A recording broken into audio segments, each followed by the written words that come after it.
Good morning, praise the Lord, ઈશ્વરનો આભાર માનતા આવો ફરીને એકવાર પ્રભુના વચન અને મનન દ્વારા આજના દિવસની શરૂઆત કરીએ. પ્રભુનું વચન કહે છે, જેમ દરેકે પોતાના હૃદયમાં અગાઉથી ઠરાવ્યું છે તે પ્રમાણે તેણે આપવું, ખેદથી નહીં કે ફરજિયાત નહીં, કેમ કે ખુશીથી આપનારને દેવ ચાહે છે.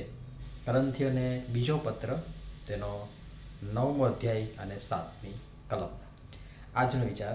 ખ્રિસ્તમાં અતિ પ્રિયવાલા મિત્રો, પ્રભુ ઈસુ ખ્રિસ્તના મહાન તથા મોટા નામમાં આપ સર્વને સવારની પ્રેમભરી સલામ સાથે શુભેચ્છા.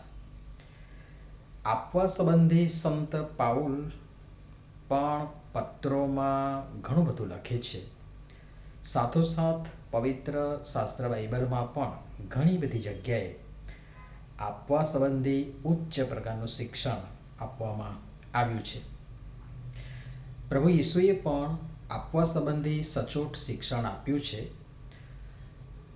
આપવું એટલે ફક્ત દાન જ નહીં.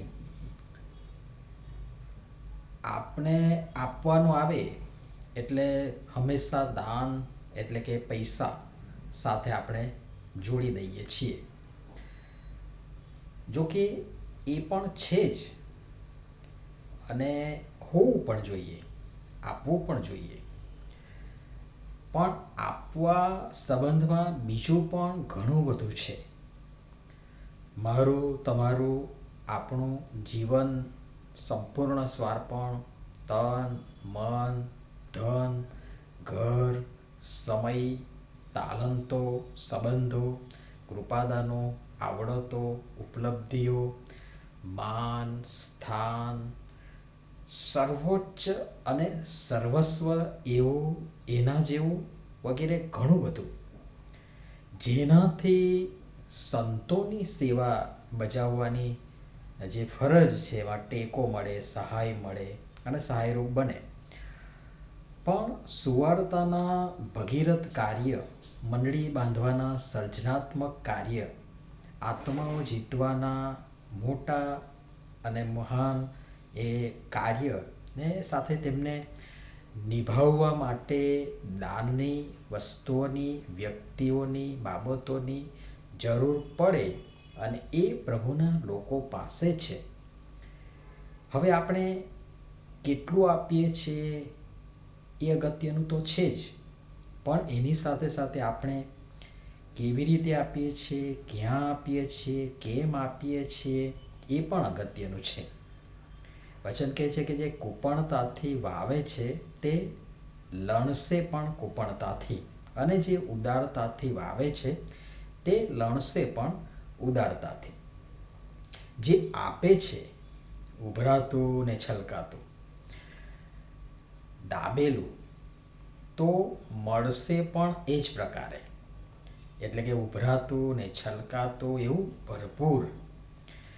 એક સમય એવો હોય છે કે હું ને તમે અતિ ઉત્સાહમાં આવી જઈને ક્યારેક આમ કરીશ, તેમ કરીશ, આ આપીશ, તે આપીશ, અને પછી સમય જતાં, સમય આવે અથવા તો સમય આવીએ દાનત બગડે આપણી. તો જેમ અગાઉ પોતાના હૃદયમાં દરેકે ઠરાવ્યું હોય, વચન પ્રમાણે પોતાના હૃદયમાં દરેકે ઠરાવ્યું હોય, અને એને પણ વળગી પણ રહીએ, અને ઠાલા વચનો નહીં, ખાલી બધી સભામાં વાહવા લૂંટવા કે નામ બોલાય, નામ વટાડવા માટે નહીં. એના કરતાં તો ના આપો તો સારું. અને આવા ઉત્સાહમાં આવી જઈને આપણે કરી પણ નાખીએ છીએ ને પછી દાનત બગડે, અને મને કમને કચવાતા હૃદયે આપવા ખાતર આપી દઈએ.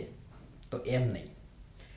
આપો તો મનથી આપો, કોઈને ખબર ના પડે એમ આપો. બાકી બાપ તો સર્વ જાણે જ છે. અને માટે ખેદથી નહીં કે ફરજ પડ્યાથી નહીં કે ફરજિયાત નહીં, પણ ખુશીથી આપો. કેમ કે ખુશીથી આપનારને દેવ ચાહે છે. અને ત્યારે માલાખી 3 અને 10ના જે આશીર્વાદો રાખી મૂક્યા છે એ આપણને ઈશ્વર આપશે અને આપણને મળે છે. પ્રભુ સમજો આપણ સર્વની સહાયતા તથા મદદ કરો. નમીએ પ્રાર્થના કરીએ. પ્રેમાળ પિતા, અમારું જે કંઈ છે અને જે અમે અમારું કરીએ છીએ અને કહીએ છીએ એ વાસ્તવમાં તમે જ અમને આપ્યું છે ને એમાંથી કંઈક આપીને અમે પોતાને કૃતાર્થ કરીએ કે માનીએ છીએ, કિંતુ એ સર્વસ્વ તમારું જ છે અને તેથી અભિમાનમાં ન રાજતા, ન કેવળ દાન, કિંતુ અમારું સર્વસ્વ તમને આપવા અને ખુશીથી આપવા કૃપા કરી અમારી સૌની તમે સહાય તથા મદદ કરો. પ્રભુ ઈસુના નામમાં આમેન. ધન્યવાદ.